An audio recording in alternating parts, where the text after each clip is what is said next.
In the late 1980s, Manhattan's Lower East Side was known as an easy place to score drugs and sex. Prostitutes worked right in the open, turning $20 tricks for quick drug money along certain streets known as strolls.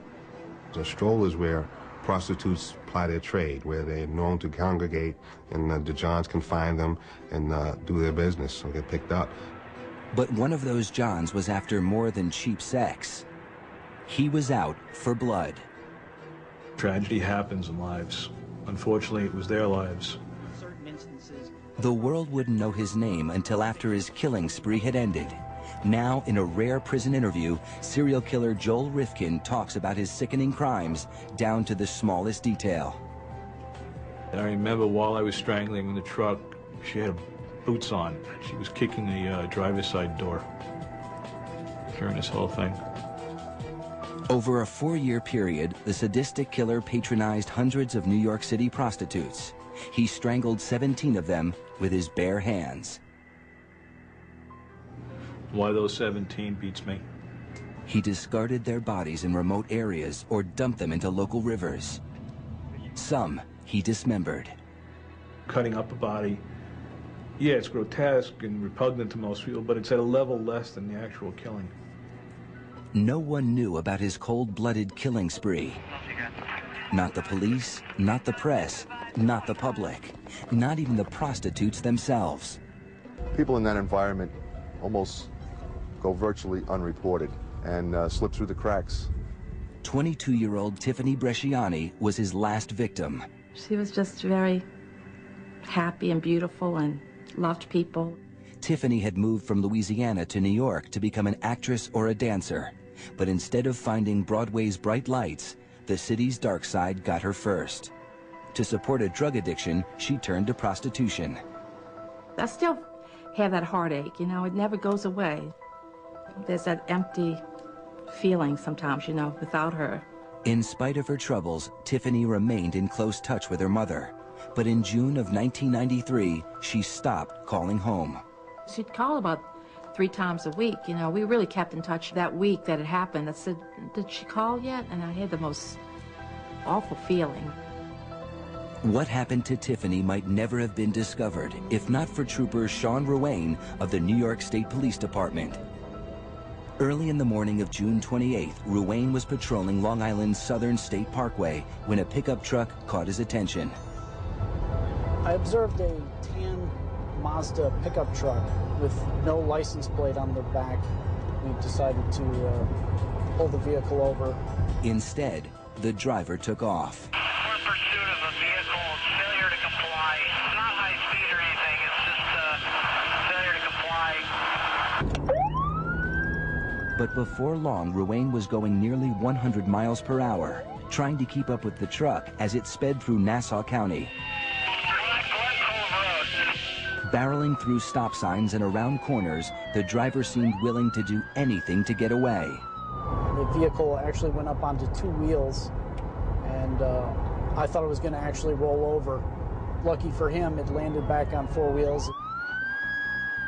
After a frantic half-hour pursuit, the driver's luck ran out when he crashed into a streetlight. I ran up to the driver's side of his car, opened the door. He happened to be sitting in the driver's seat with his hands up like this, basically giving up. Very kind of casual, actually. As Ruane began inspecting the vehicle, he caught a whiff of something evil, a telltale odor almost every police officer knows. It appeared to be the odor of decaying flesh.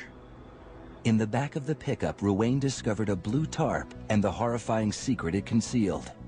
It appeared as if someone was just rolled up in like a blanket, and upon pulling back the tarp, we realized that there was a deceased subject in the car. I was never expecting that. The grisly find was radioed back to headquarters. Fire cadaver inside a plastic bag, a body inside a plastic bag in the back of the trunk. Then the suspect's identity was revealed. White male, last name Rifkin, first name Joel, date of birth 012059. 34-year-old Joel Rifkin remained oddly calm at the scene, even while he and Ruane were sitting in the patrol car waiting for homicide investigators to arrive. He actually thanked me for turning on the air conditioning and said, you know, thank you for turning on the air conditioning because I know where I'm going. I'm not going to have that. Rifkin was taken to police headquarters in East Farmingdale, where detectives began interrogating him. From the start, he was cooperative. He admitted that he patronized prostitutes quite a bit, and that the body in his trunk was a prostitute, in fact, that he had patronized and had strangled while having sex with her. The victim was Tiffany Bresciani. Rifkin told investigators he had picked her up on Manhattan's Lower East Side. That was someone I met in the city, and things didn't go well. After killing her, he drove her body to his mother's house and stored it in the garage for 3 days before trying to dispose of it. Pretty unusual. We never thought that somebody could do something like that. We've been around decaying bodies before, and it's a pretty disgusting smell. And for him to drive around with it, it just was unbelievable. That wasn't the only unbelievable thing about Rifkin. The detectives were amazed at his icy calm composure. He was very cool, emotionally detached. It appeared that he wasn't concerned about this at all. I had a feeling that he had done this before. Under questioning, Rifkin filled in more details about his life. He worked as a landscaper on Long Island, but was unemployed at the time. He lived in his childhood home with his mother and sister. But investigators sensed there was more, much more, to Joel Rifkin's story. Well, what I thought unusual is that here's a fellow that looks like he could be your next-door neighbor, and then go out at night, pick up a girl, and strangle her, kill her, and then dispose of the body, almost like it came like second nature. The detectives followed their hunch and asked Rifkin if there were other victims. I figured, you know, there was no point in being evasive. I gave him the whole thing. What Rifkin gave was more than anyone imagined. A confession that turned a down-and-out landscaper from Long Island into the worst serial killer in New York State history. At police headquarters, Joel Rifkin was playing a cat-and-mouse game with detectives. The 34-year-old unemployed gardener just confessed to the murder of Tiffany Bresciani, whose body was found in the back of his truck. But investigators believe there was more to the story. 7 hours into the grilling, Rifkin began to crack. They were wearing me down. It was already getting into afternoon. I'm tired. Didn't sleep the night before. They're very good at what they do. They know how to bring you to the edge and then take you back and then bring you back to the edge again. The detectives wanted to know how many other women he had killed. And then they decided to play a numbers game with me. And we asked him, like, how many have you done, 100 or so? And he said, no, I did not do it 100 times. And I came out with more than one, less than 20. And going through different numbers, he said 17. He gave us the number 17. Even to such seasoned homicide detectives, the number was a shock. When that came out, that number came out, I was taken aback a little bit. He fed off of that. I think he fed off of, listen, what I've done 17, and you guys are just catching me now. He offered to draw the skeptical detectives a map showing where he had put 2 other victims. I think they were very surprised. Finally, I just, hand me a map and a couple of pens and, I'll draw you pictures. So I did. Rifkin's map led police to a remote part of JFK Airport where they found a skeleton beneath a rotting mattress. It was the remains of 25-year-old Iris Sanchez, whom Rifkin murdered on Mother's Day in 1992. This one happened incredibly fast. This was, of all the girls, the fastest. The other body was also where the map indicated, just off the highway in the Hamptons. It belonged to 28-year-old Lauren Marquez, a mother of 2 from Tennessee. I just basically leaned over her and grabbed her neck. We were able to recover these 2 bodies that had not been discovered before. So that pretty much put him in the realm of being believable. Now, with 3 confirmed bodies to his deadly resume, the detectives understood who they had captured. Not just a suspected murderer, but a confessed serial killer. I sensed that he had no remorse, and I don't think he thought of the victims as human beings. I think he thought of them as just as swatting a fly. On that June day in 1993, the interrogation stretched on for 12 hours as Rifkin described each of his 17 murders in gruesome detail. His recollection was very amazing. You can recall all these things from 1989, even all the way to 1993, with each victim, how he killed them, which ones he dismembered, how he disposed of them.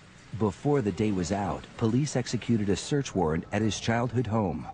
His bedroom was a mess, filled with used dishes, soiled clothes, and discarded magazines. But among the filth, the detectives discovered valuable evidence, hundreds of personal items from his victims. We were overwhelmed, like, how are we going to go through this and go through meticulously? We started to find identification in jewelry and different things belonging to girls, underwear, clothing. Rifkin had saved trophies from each woman to help him remember the murders. As the numbers started to increase, an ID would, okay, that has a photo, I know who that girl was, or a piece of jewelry, okay, I know that it's from that girl. So yeah, it would help keep the sequence and to remember who was who and remember the events. Those become very important to him. Many times it's an aid in reliving the fantasy. Detectives also found a collection of research material on other serial killers. We found newspaper articles chronicling other serial killers of the time, Jeffrey Dahmer, Arthur Sawcross, different books on the Green River Killer. It almost seemed like he was making a study of these type of individuals, fully knowing what he was. Police hauled away hundreds of pieces of evidence, including a saw, a freezer, and a wheelbarrow containing a quart of fresh blood. To help unravel this awful mystery, they turned to his mother and sister, whom Rifkin lived with during his 4-year killing spree. I was incredulous that she didn't know, that nobody could know that these things were going on underneath their roof. But how well do we really know the people that we live with? As police confirmed each one of his 17 victims, a fuller picture began to emerge. Joel Rifkin wasn't just the most prolific serial killer in New York's history. He was one of the worst of all time, eclipsing such infamous killers as David Berkowitz, the son of Sam, Richard Ramirez, the Night Stalker, and Albert DeSalvo, the Boston Strangler. As soon as the news got out, this case took a life of its own. After a life spent hiding in the shadows, suddenly the whole world knew who Joel Rifkin was. What did you do it? Mr. Rifkin, are you responsible for 17 murders?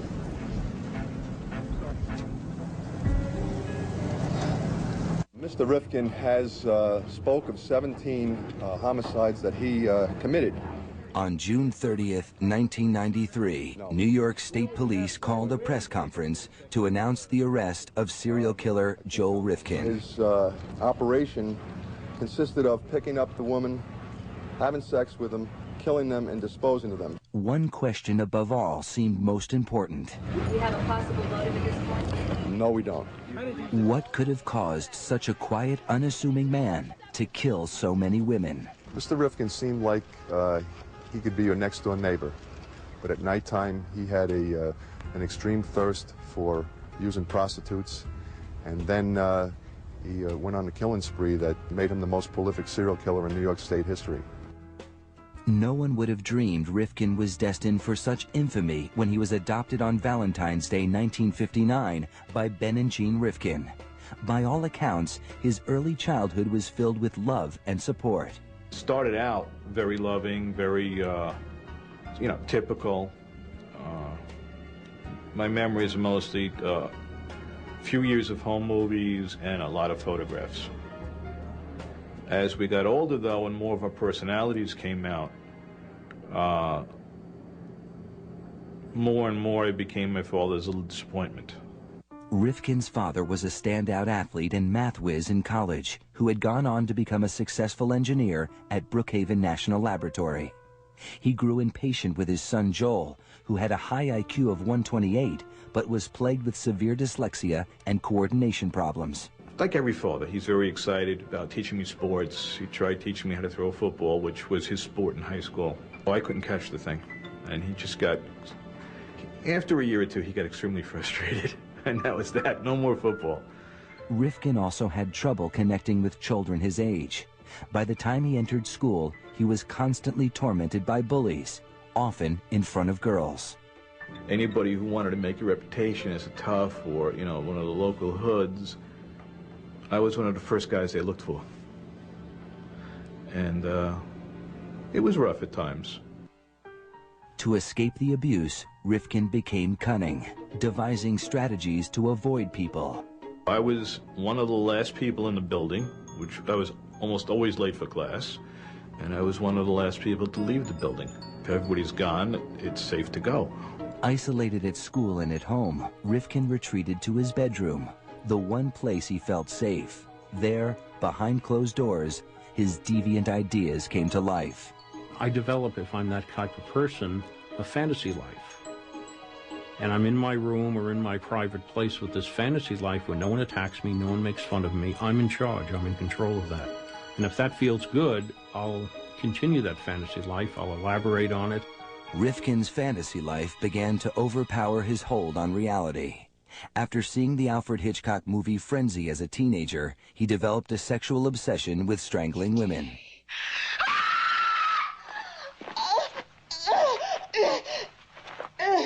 I remember seeing Hitchcock's Frenzy, which I later had a videotape of. It used to always get my attention. That built into fantasy life. Rifkin graduated from high school in 1977. He stayed at home taking a class at the local community college. 1 year later, he enrolled at the State University of New York at Brockport, 200 miles away. Before leaving for his first semester, Rifkin decided that he might fit in better if he lost his virginity. I figured, well, I should have at least some experience. I should kind of know something of what this whole thing is. Rifkin headed into Manhattan and picked up a prostitute. She knew I was a kid, basically, so this particular woman was, I would guess, in her 30s. She'd been around, so she basically, you know, played teacher. Rifkin didn't just learn about sex. After years of feeling rejected and humiliated by girls, for just $20, he could be the one in control. The feeling intoxicated him. Self-esteem-wise, you know, as long as you had the price of admission, that was it. There was no rejection. There was no, you know, you're weird, you're in there, none of that. But even with experience, Rifkin was still an outcast at college. After 2 years, he gave up and moved back home. His father was furious, tired of being disappointed by his underachieving son. Me and my father used to have these horrendous screaming matches over little nothing things. And I was made to feel like the worst kind of son on the planet. In 1986, Ben Rifkin was diagnosed with terminal cancer. Hoping to impress his father for once, Joel enrolled in a biology class at a local university. But just before his midterm grades were released, Rifkin's dad committed suicide by taking a cocktail of barbiturates. Rifkin was devastated, especially since he received a good grade. To this day, I think he timed that cocktail knowing the test was coming. He didn't want to see the failure. And I didn't get the chance to show him that it wasn't a failure. After his father's death, Rifkin sought acceptance the only place he knew he could find it, with prostitutes. When he started a landscaping business in 1989, almost every dollar he earned went into his obsession. That was basically my drug of choice, whether it was the sexual encounter or just hanging out with them. I mean, there were times I'd spend 8 hours just driving around in the city. In February 1989, 2 years to the week after his father's death, Rifkin finally succumbed to his dark fantasies. His mother and sister had gone on vacation, and Joel decided to bring home a prostitute. She was using heroin during that night. She shot up in the bathroom and passed out for 2 hours. We had sex once, and then she shot up again and passed out again. Rifkin, who never used drugs and rarely drank, became irritated with the woman's drug habit. In the morning, still frustrated, he grabbed a howitzer shell that he had in the house and began to hit her. And I just remember picking it up, and the first blow hit her above the eye in the middle of the forehead. And by the time I put it down, I don't know, at least 20 to 30 times I struck her with it. Rifkin thought she was dead, but she wasn't. I'm hopping around, and she sits up. And that completely had me freaked out. So we ended up wrestling on the floor. I got bitten in the process. I still had the scar from that. And probably smothered her more than I strangled her. And that was the first murder. He dragged her body to the basement. Minutes after committing his first murder, Rifkin went back to bed. 4 hours, 6 hours. And woke up, realized that, oh yeah, I did do it this time. And then had the problem of how do I get this large item out of the house? Rifkin used an X-Acto knife to cut her body into pieces. And I just decided to make the package smaller. It's easier to take it out in little pieces than to take it out in one big piece. So a little hobby knife and a little effort, made 6 pieces out of her. Once I had everything carved around, I just popped it with force. The hip socket and arm sockets just popped. Rifkin drove around, throwing her body parts out of his car window along various highways. She has still never been identified. Then Rifkin went home and resumed his normal life. I don't remember any rage, any anger, just doing it. That's the odd thing about most of these murders, and that I didn't get intensely enraged. They just took place. For the first time in his life, Joel Rifkin was finally good at something. He was good at murder.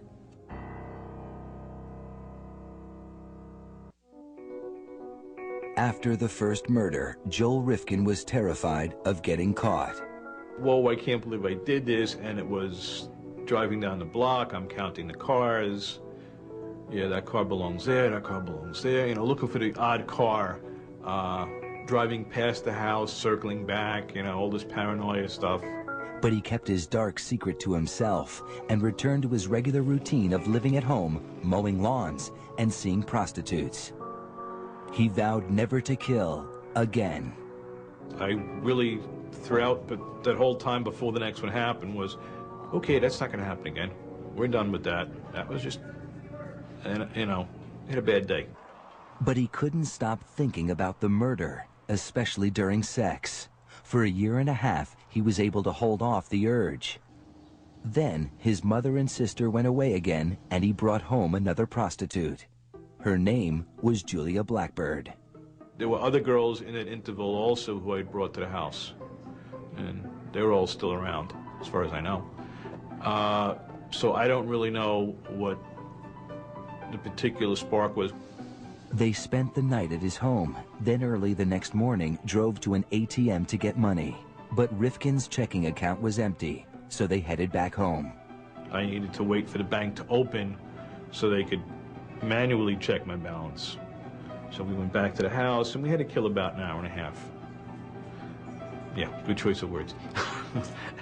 This time, Rifkin used a table leg. I hit her, knocked her out in one blow, and then strangled her for about 20 minutes, which I was basically strangling her corpse after a while. Rifkin thought about having sex with her dead body, something he had read about while researching serial killers. The thought occurred to me because I had heard of it, and then I shook off the thought and said, no.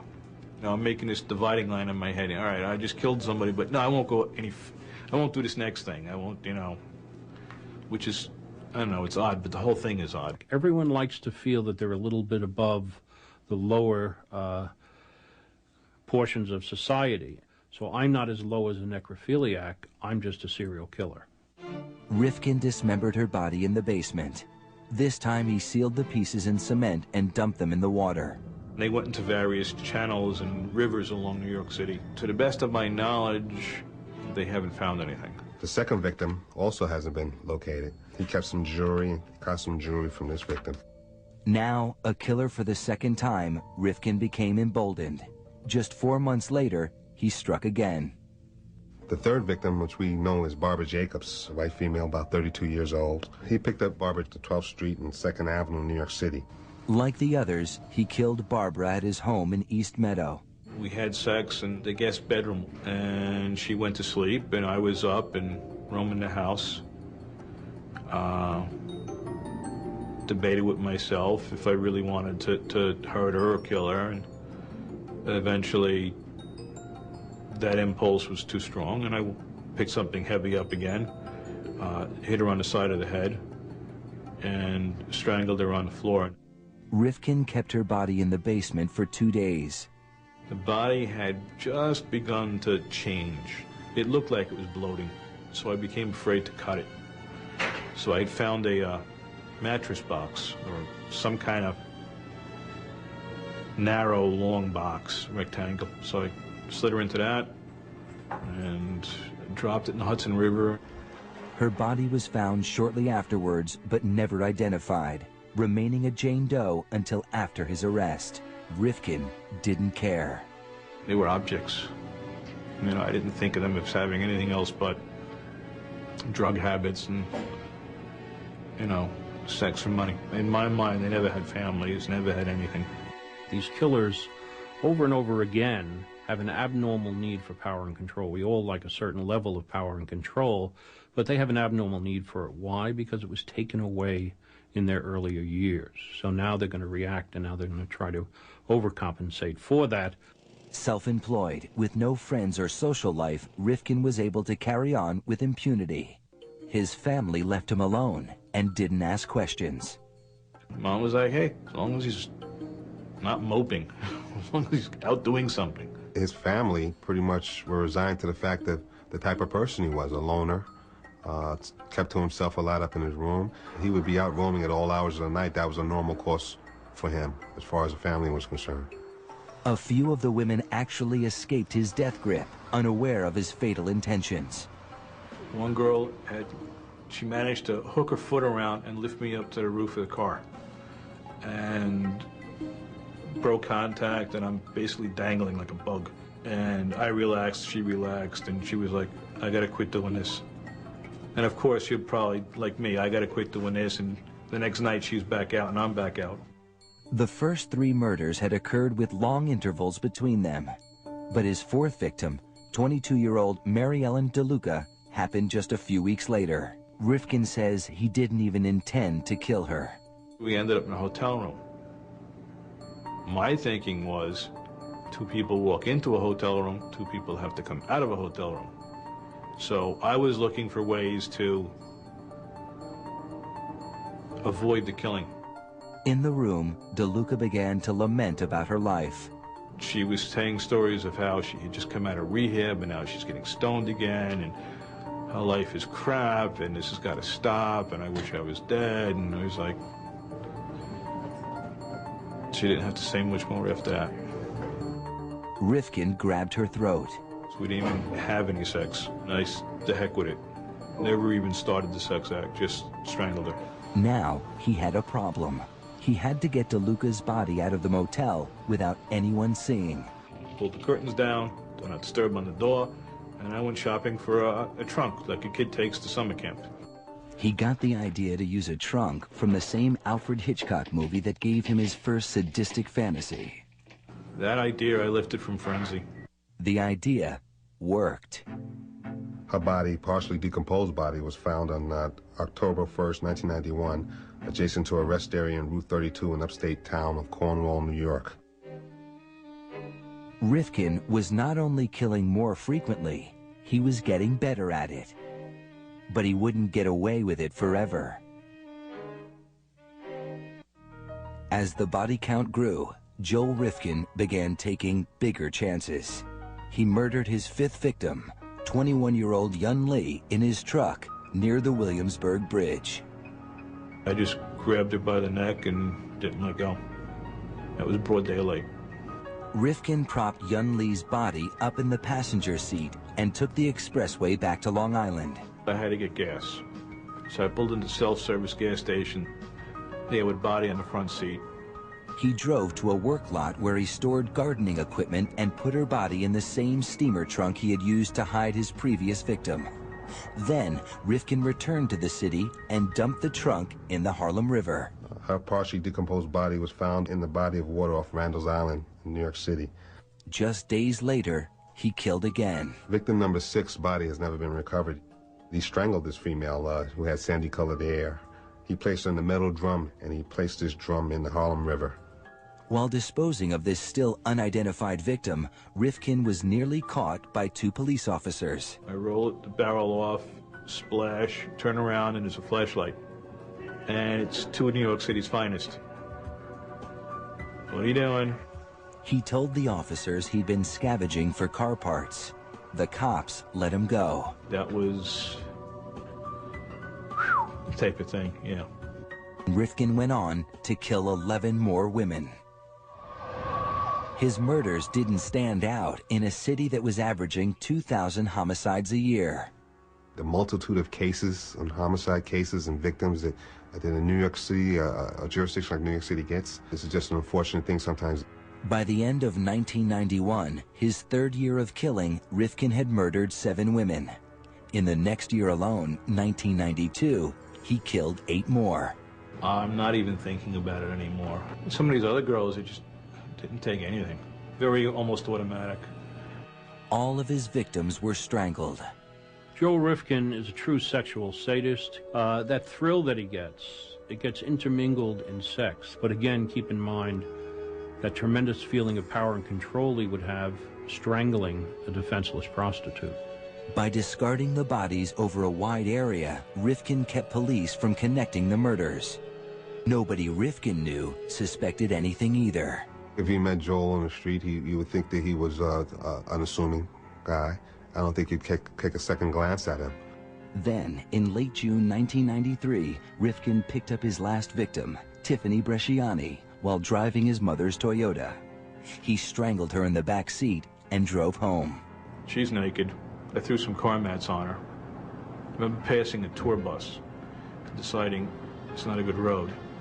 And I remember pulling off, drove to Kmart. Rifkin bought a blue tarp to wrap up Tiffany's body. Now it's around 9 o'clock in the morning. Drive home. Mom has some shopping errands to run. And it's her car. So Mom drives off with basically a very odd-shaped package in her trunk. And Mom never used the trunk that morning. After his mother returned, Rifkin moved Tiffany's body to the garage, where he left it for 3 days. Very hot days, and now it's nice and ripe. Early in the morning of June 28th, Rifkin drove off to dispose of Tiffany's body. But his truck's license plate wasn't properly attached. I heard it fall, and I'm a sloppy mechanic. There's tools everywhere. So I thought I had left a wrench or a socket someplace, and it bounced off. Soon after, Rifkin saw flashing lights in his mirror. Knowing the police would smell the stench from Tiffany's body, he decided to make a break for it and drive into the ocean. I was looking for literally a place to crash. I figured sink the truck, swim, hide under the pier for a while. I don't know what I was thinking. Instead, Rifkin crashed into a light pole after a 30-minute chase. He offered no resistance as Trooper Sean Ruane took him into custody. He asked me, he's like, why were you stopping me anyway? At which point in time I advised him that the reason why we stopped him was because there were no license plates on the vehicle. At which point in time he responded, you know, it's always a 25-cent part. Joel Rifkin's killing spree was finally over. The world was shocked when it learned of his crimes. After being invisible for so long, Rifkin was now in the spotlight. His trial loomed ahead. Soon, he would have to face the families of the women he murdered. My daughter didn't, she didn't deserve to die like that.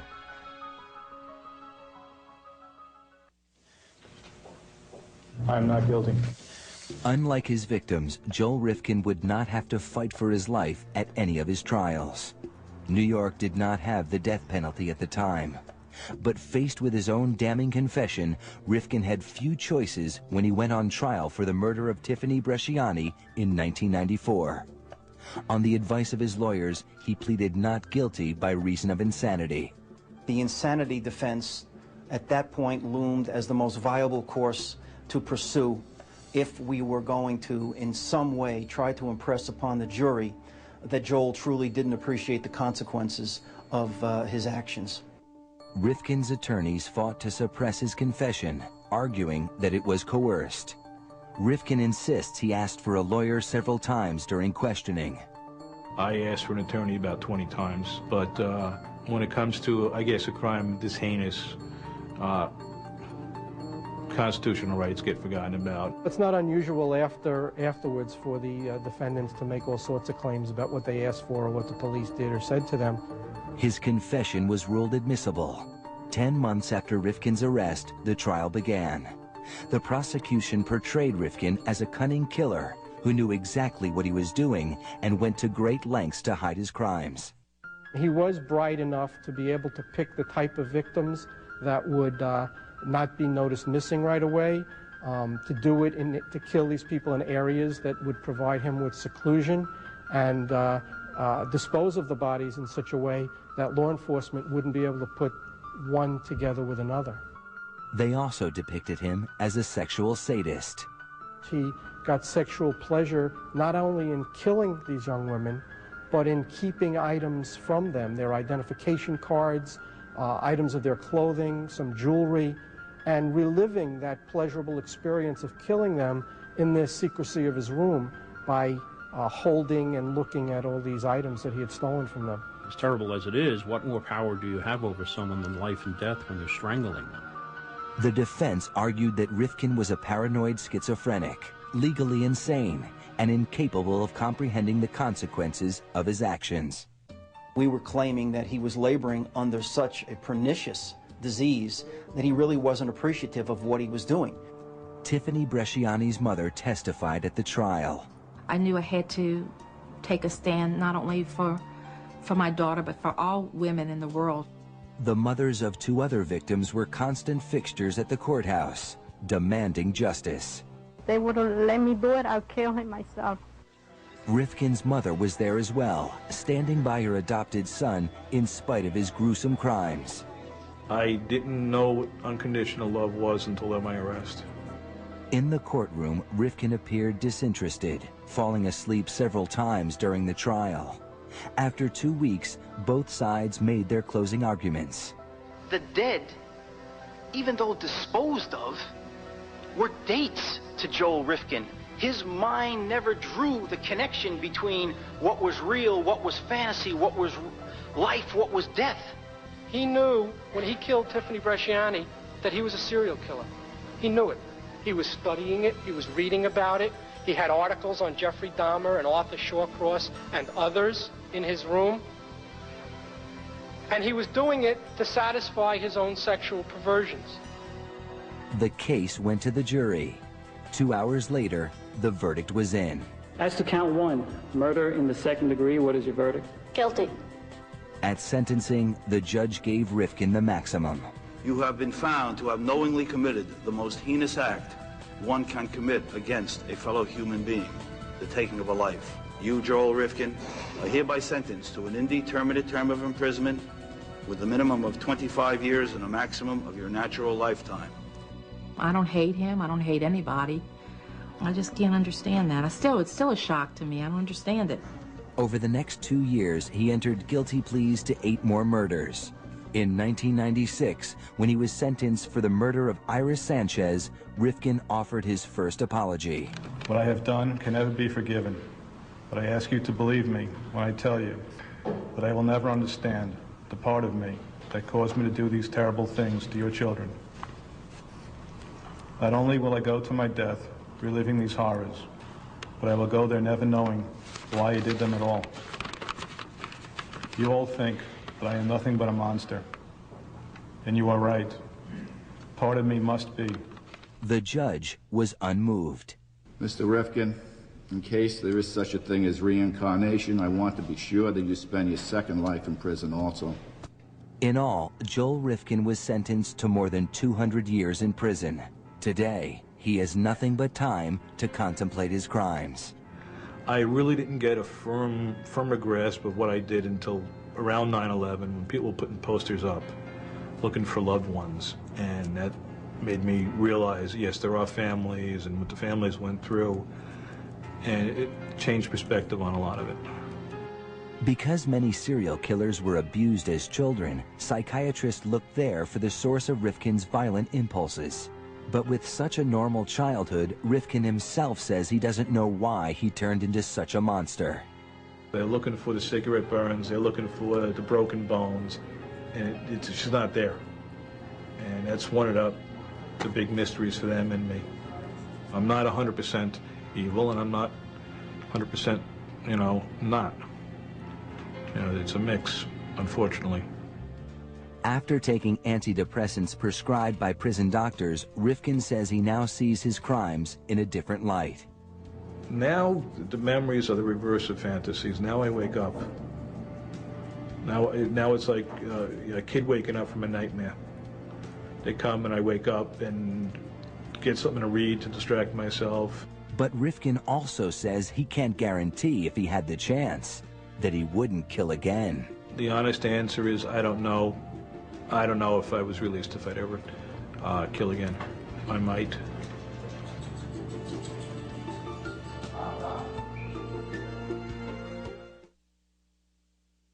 On the next all-new Family Plots. Poor lady was so distraught. When one loss brings him down.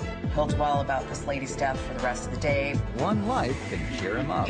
Chuck took his kitty to a costume party. I think we need a little help. Up against the ropes, baby. An all-new Family Plots. Sunday.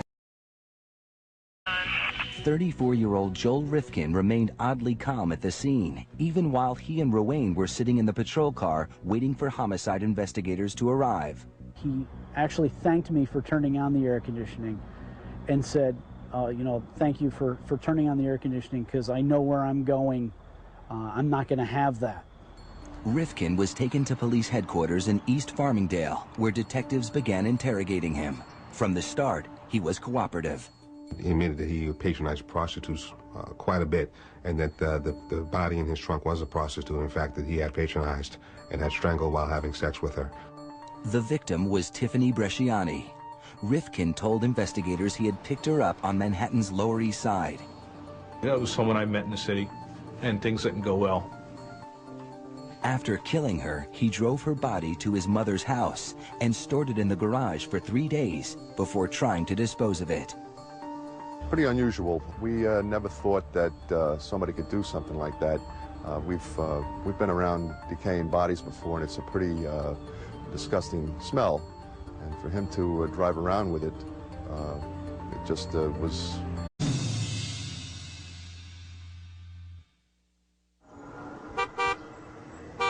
In the late 1980s, Manhattan's Lower East Side was known as an easy place to score drugs and sex.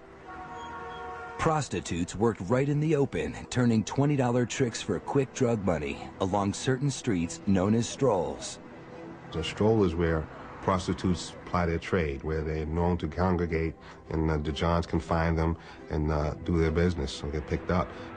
But one of those Johns was after more than cheap sex.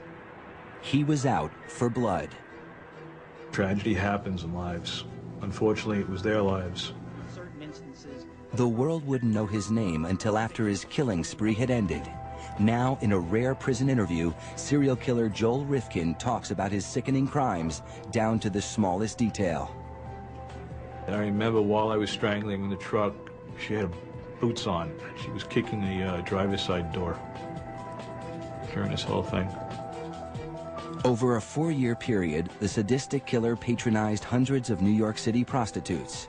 He strangled 17 of them with his bare hand.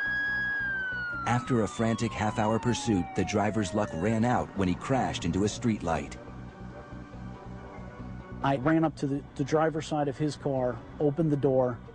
He happened to be sitting in the driver's seat with his hands up like this, basically giving up. Very kind of casual, actually. As Ruane began inspecting the vehicle, he caught a whiff of something evil, a telltale odor almost every police officer knows. It appeared to be the odor of decaying flesh. In the back of the pickup, Ruane discovered a blue tarp and the horrifying secret it concealed.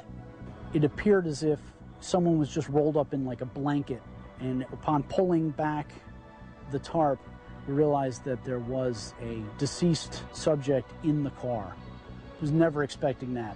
The grisly find was radioed back to headquarters. Expired cadaver inside a plastic bag, a body inside a plastic bag in the back of the trunk. Then the suspect's identity was revealed. White male, last name Rifkin, first name Joel, date of birth 01205. Why those 17 beats me. He discarded their bodies in remote areas or dumped them into local rivers. Some he dismembered. Cutting up a body, yeah, it's grotesque and repugnant to most people, but it's at a level less than the actual killing.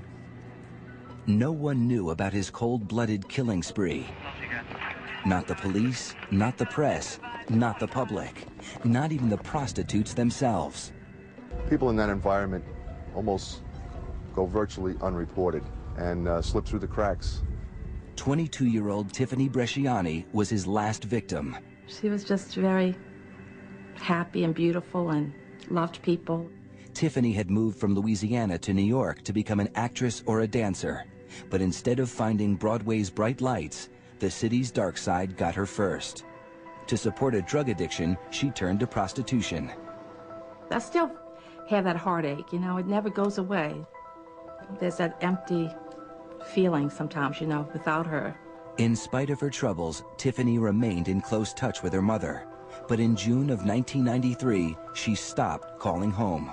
She'd call about 3 times a week, you know. We really kept in touch that week that it happened. I said, did she call yet? And I had the most awful feeling.